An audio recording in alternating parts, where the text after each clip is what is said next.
by a good friend of mine, and if I'm not mistaken, it was told on the holiday of Shavuot. You stay up the whole night on Shavuot. I think he told me this. It was told to me maybe, I don't know, 10 years ago. My good friend, Rabbi Chaim Dayan, in Kfar Chabad. And the story is like this. He was in the army. This was around the time, if I'm not mistaken, he told us that this was around the time of the Yom Kippur War. Anyway, he was at home, and they called everyone up to come to the base. His base was in Beersheba or someplace like that, I think in the south.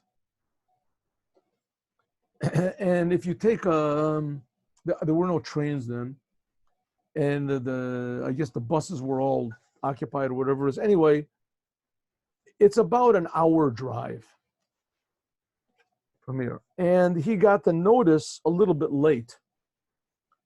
And he knew that if he didn't pray in the morning, put on tefillin and pray, that he wouldn't have time the whole day.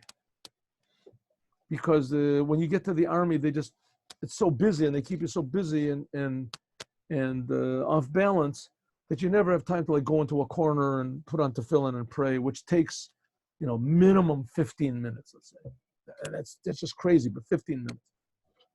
So you don't have that time. Now, maybe nowadays they do. But anyway, back then they didn't. So he said to himself, listen, if I leave, and he didn't drive, he didn't have a car. He went by hitchhiking. But people used to pick up soldiers. Nowadays, I think it's forbidden for soldiers to take hitchhikes, I think. But back then, it used to be very, very common. So he said, what should I do? Should I pray first and then go there and, I'll come late? If you come late, you really get into trouble. You come late.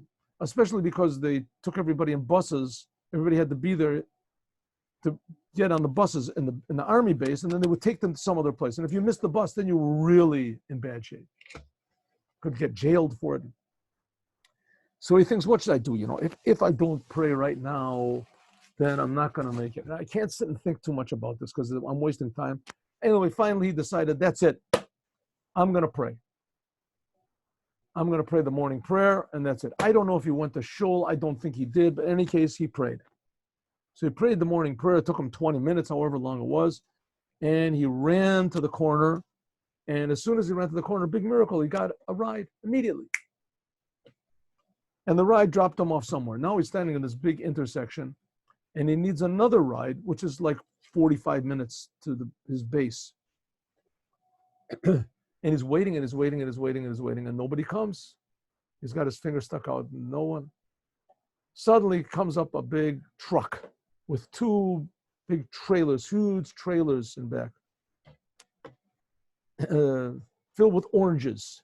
It has like sort of a, what do they call it? Like a net, a net like bars. You can see this full of oranges.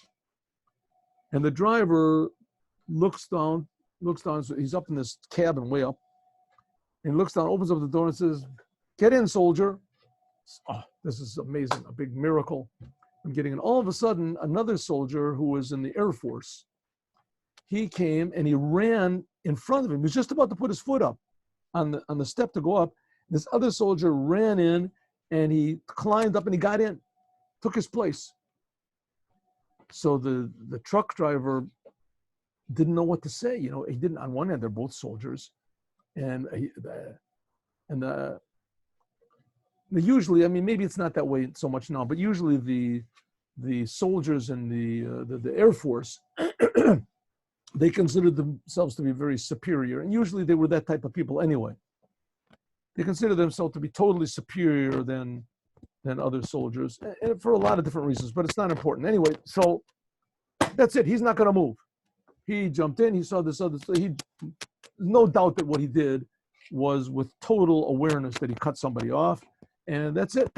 So the bus driver, the truck driver, he's got to go somewhere also. So he looks like this. So this, my friend Chaim Dayan, he said, let's just go. So he closes the door and he goes. Now he's waiting there, and it's like a half an hour. He's got to be in the thing. It's a 45-minute drive. So what's he going to do now? All of a sudden he hears, and he's there alone, all of a sudden he hears an ambulance. Louder and louder, it screeches to a halt in front of him. And the ambulance driver says, "Get in quick, get in." So he said, okay. He said, "Listen, I've got a fellow here in the back, and he's got, what do they call it? In Hebrew, they call it Helam Krav. What's it called?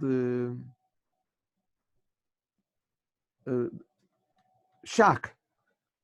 What is it? The war shock. I can't skip my name. Skip my mind. Anyway, I think it was a PTSD or something like that. Anyways, post-traumatic syndrome.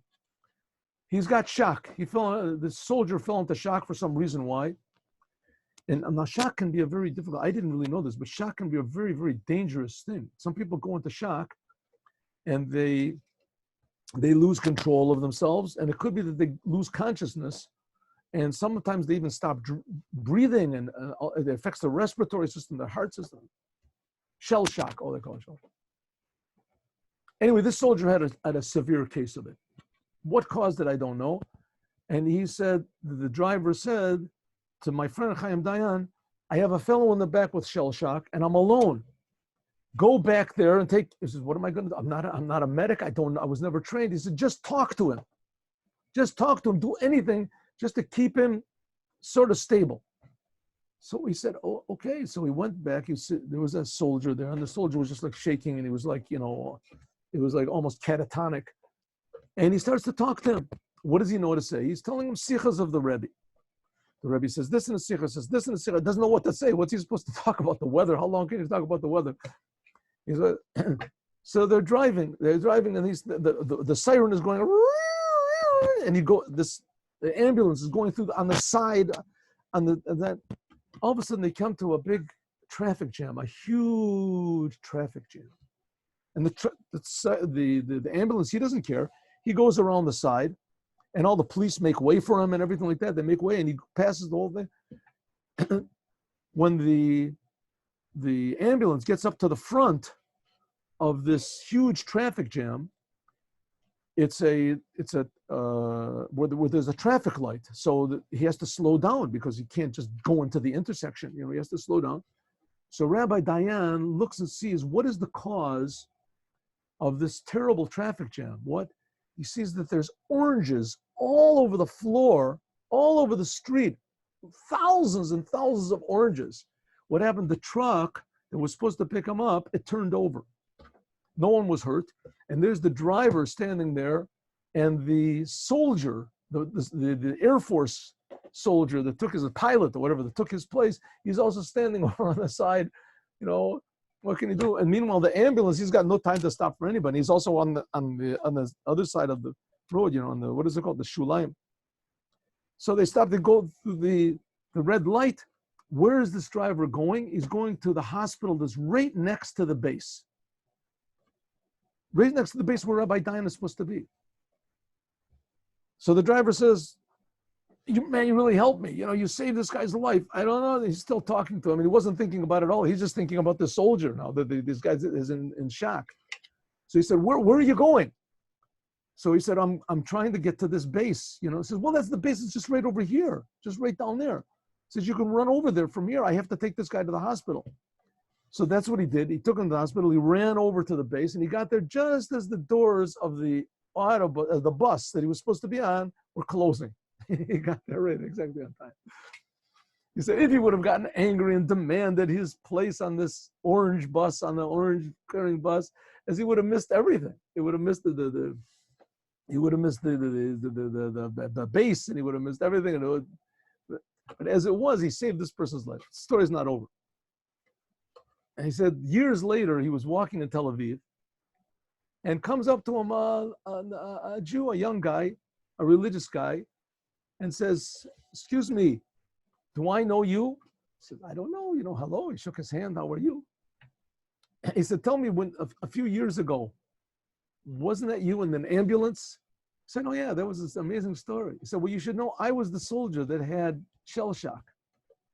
I was the soldier that had Helam Krav. And you saved my life. You told me all these things. And you should know that with some of the things you said, sunk into my mind. I started thinking about it, and I decided maybe Judaism is an option. Maybe doing Torah and mitzvahs, maybe it's a really good thing. And I looked into it, and now I'm a religious Jew. I don't think he wasn't Chabad, but I'm a religious Jew. I do the commandments. So we see that sometimes exactly what we think is the worst thing comes out to be not only the best thing, it comes out to be better than anything we could have imagined. Have a good day, everyone.